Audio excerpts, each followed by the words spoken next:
As the Republican Party's primary season continues, with an election today in New Hampshire, the remaining 6 candidates debated one another twice over the weekend in that state. After emerging as the top winner in the Iowa caucuses, but only by 7 votes, Mitt Romney appears to be holding his lead. However, none of the candidates differ much on most issues. Still, most mainstream media coverage has focused on intense straw polling and the style of the debates rather than the substance.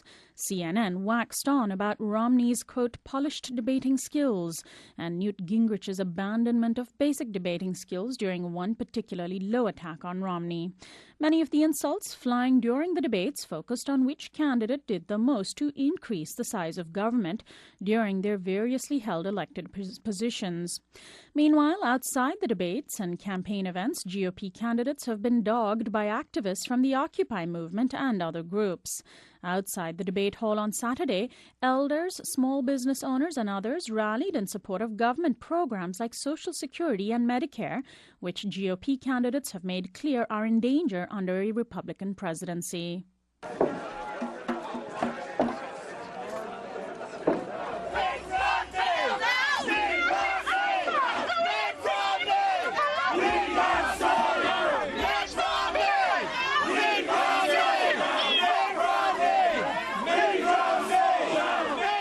As you just heard, the activists were then faced off by supporters of Mitt Romney. Rick Santorum, who had come in a close second to Romney in Iowa, faced a crowd at a town hall meeting over the weekend that included a significant number of detractors upset about his views on religion, abortion, and gay marriage.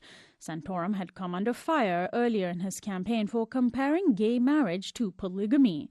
Occupy New Hampshire and other groups rallied outside of Newt Gingrich's campaign headquarters in Manchester in such large numbers that Gingrich, citing security reasons, cancelled a planned appearance there last night.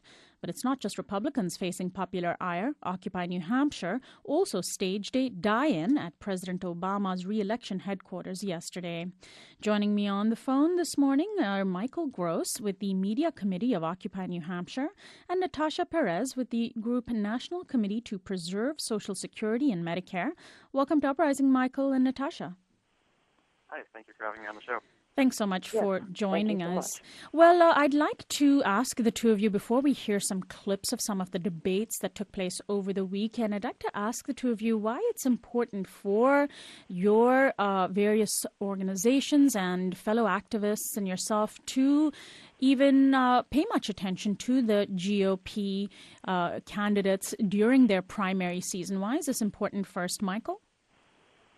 Well, it's important because a lot of the issues that the Occupy movement, Occupy New Hampshire, I can only speak to them, but a lot of the issues that are central to our themes are things that are furthered by GOP policies, and it is important to pay attention to what they are presenting to the public, and it's important for us to have a showing at these interaction points where they are interfacing with the public and to let them know that there's an alternative view to what they're saying. Natasha Perez, your group is the National Committee to Preserve Social Security and Medicare. It seems as though that there itself is an obvious reason why you would care about the GOP candidates. Absolutely. And what we have been trying to do in New Hampshire over early on, certainly for the last couple of months, but in particular the last couple of days, is getting these candidates on the record on Social Security and Medicare so voters can really know where they stand. A lot of rhetoric goes on in campaigns, but I think it's important to have people truly understand what is in jeopardy with these candidates. And I want to play for you and our listeners the clip from the debate, the GOP debate on Sunday, where candidates Huntsman and Santorum discussed their views on cuts that they would make. Huntsman in particular backs the Ryan plan. Let's talk substance. So, Governor Huntsman, name 3 areas where Americans will feel real pain in order to balance the budget.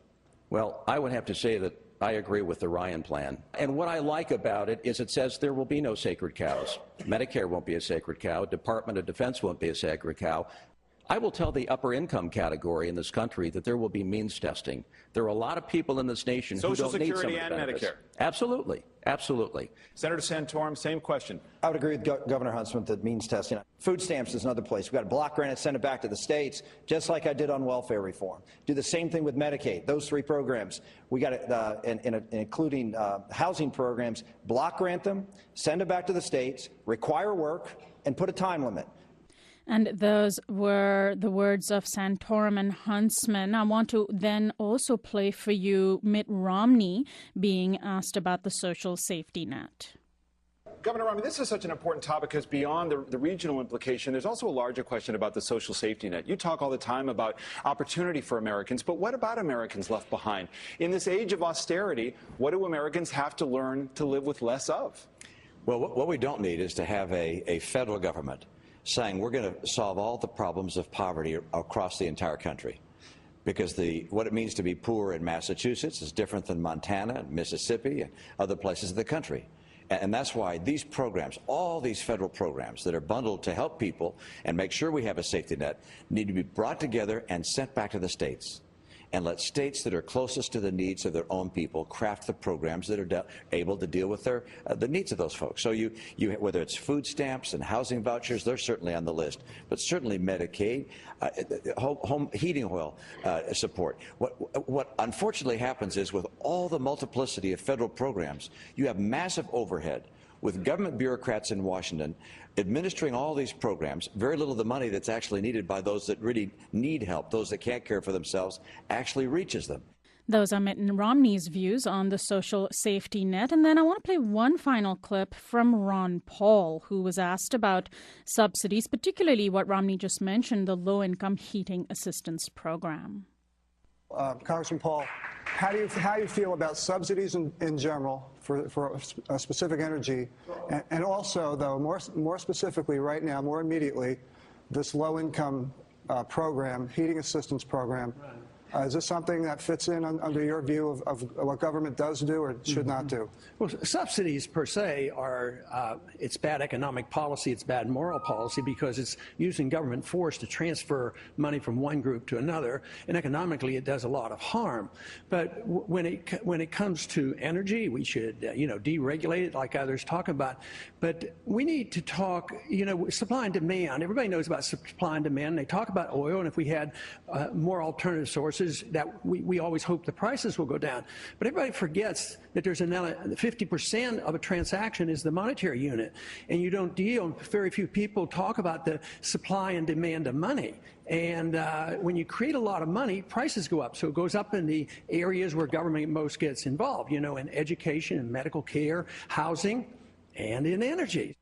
And that's Ron Paul responding to a question about subsidies, particularly the low-income heating assistance program. Michael Gross and Natasha Perez, I want to get the two of you to respond to what these various candidates have been saying. And they don't seem to differ much between each other on the fact that they don't believe the government social safety net really is something that they will support. One of the ways in which they address it is that they feel that states should individually decide how to help poor and struggling Americans. Michael, how do you respond to that?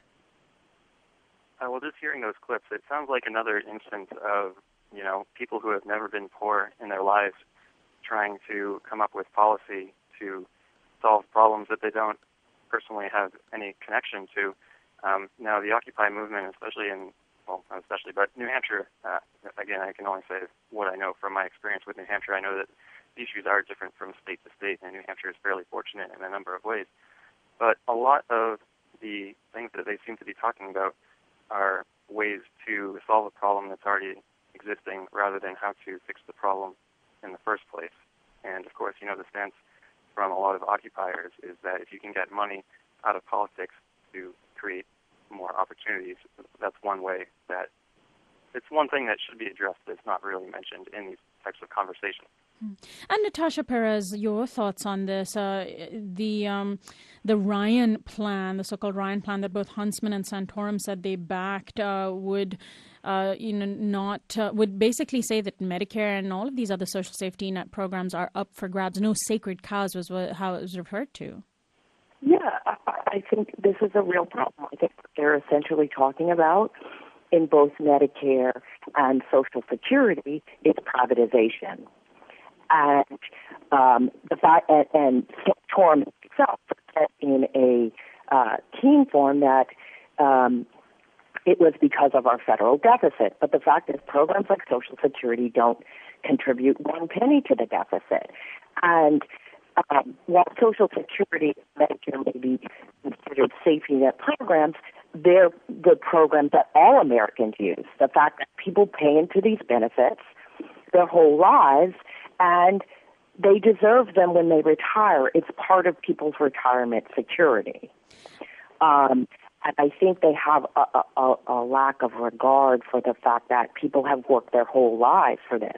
And Natasha, correct me if I'm wrong, isn't it true that Medicare, Social Security, and most other social safety net programs are supported by a majority of Americans? And if so, what does that say about the GOP? Exactly, and that is across the board. Poll after poll says there is overwhelming support across party lines for Social Security and Medicare. Again, these are programs that people rely on. Almost 2 out of 3 seniors actually rely on Social Security for more than half of their income. Santorum is talking about cutting these programs now. Think about the impact and the number of people we will actually drive into poverty to then need those safety net programs they're talking about eliminating. These are the programs like Social Security and Medicare are the ones that keep the working class above the poverty line. Michael Gross, how is New Hampshire different from Iowa, where, of course, there was a caucus in Iowa rather than an election, and today's election in New Hampshire is really the first actual election of the primary season. But are voters in these 2 states significantly different, that you might see different results today? I don't know all that much about Iowa, so I can only speak to what it's like here in New Hampshire. But I do expect the results to be somewhat different in that I don't think Santorum will do nearly as well here as he did in Iowa. I think Romney has a good amount of support here from, a lot of people in New Hampshire are familiar with him because of his, time in Massachusetts, right across the border. And why do you think Santorum wouldn't do as well in New Hampshire? Just based on what I've seen on the ground at his, hearing reports back from occupiers who have gone to his events, it just doesn't seem like the support is there for the types of things that he's talking about. And let's also, Michael, if you can give our listeners an update on what specifically the Occupy movement has been doing in New Hampshire, not just before today's election, but in the lead up to the election. A lot of the big cities like New York and LA and Chicago and Oakland get the majority of the attention. But how active has the Occupy movement been in New Hampshire prior to this election? Well, we've been fairly active, actually. We had a physical encampment back in October. We set up a tent site at Veterans Park in Manchester, New Hampshire, which is where the events leading up to the primary are right now.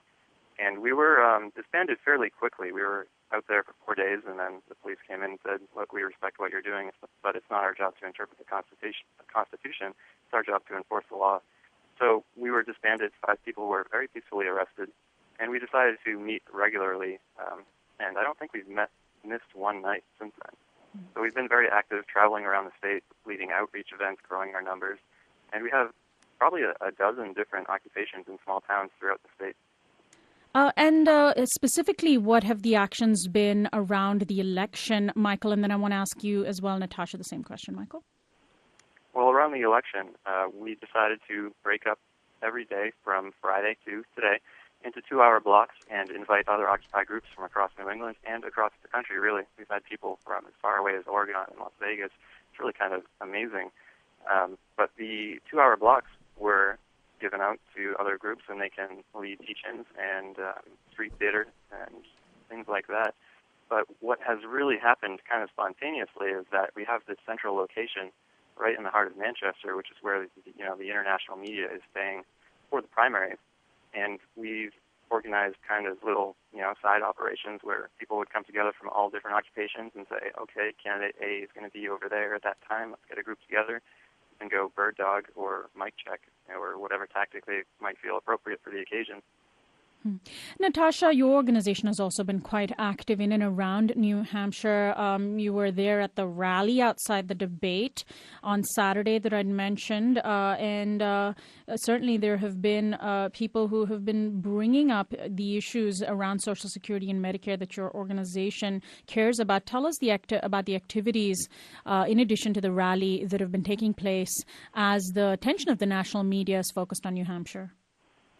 Well, it's actually been an exciting round of activities, and the National Committee to Visit Social Security and Medicare has been working with organizations like the Granite State Organizing Project and the New Hampshire Citizens Alliance and for Action, and we've been doing bird dogging, and you can see some of the articles that have been produced by questions we've asked about these critical issues. The National Committee has had their billboard truck calling for no cuts to Social Security and Medicare going through New Hampshire. We have done education forums. We actually also did visits to all the campaign offices to take a moment to talk about Social Security and Medicare and ask the candidates to look at what their positions are based on what we're hearing. And over the last 3 days, we actually did a straw poll of which candidates would harm Social Security the most. And 28% actually believe Ron Paul will, but 25% believe that Mitt Romney and Rick Santorum would hurt Medicare the most. And again, Medicare and Social Security, overwhelmingly, as we've gone out to talk to voters, undecided independent voters, and educate people about where the candidates are on these issues, they've been very concerned. Today we're out in New Hampshire at polling locations reminding people of where the candidates are on these issues, so they use that to help them make their decision as they vote today. Finally, Michael Gross, speaking of Ron Paul, who is a staunch libertarian and is very clear about his position on the social safety net programs, in some cities at least, Occupy activists have included Ron Paul supporters. I'm wondering if that's an issue in New Hampshire, and if so, how does your organization, or your group rather, deal with it? And also, I understand that New Hampshire's Occupy movement has certainly not been supporting President Obama either. Yeah, well, we are an all-inclusive movement, and we are bipartisan, so we don't support any candidate. That being said, there are a number of people within Occupy New Hampshire who individually support different candidates, whether on the left or the right. And New Hampshire being such a libertarian state, there is a strong contingent of Ron Paul supporters in the area, and we certainly don't exclude anybody from involvement with the Occupy New Hampshire movement. We're really interested in issues that cut across party lines, so we're not going to exclude somebody just because they might have a view that is different than my own.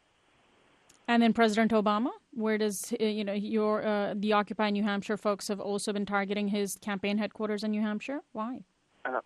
Yes, that's right. We staged a die-in at his re-election campaign headquarters yesterday, and it was interesting because at least half of the people who participated in that had voted for Obama the last time around, and they feel very disenfranchised.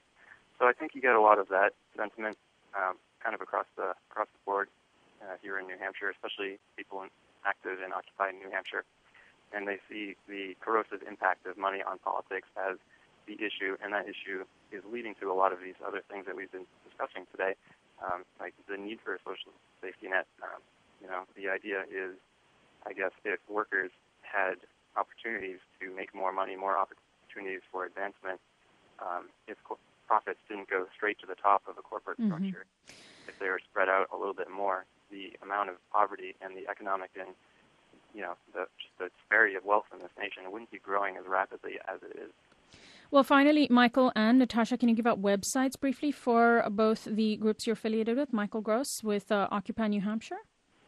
Yes, our website is occupynh.org. And Natasha Perez? We are at www.ncpssm.org.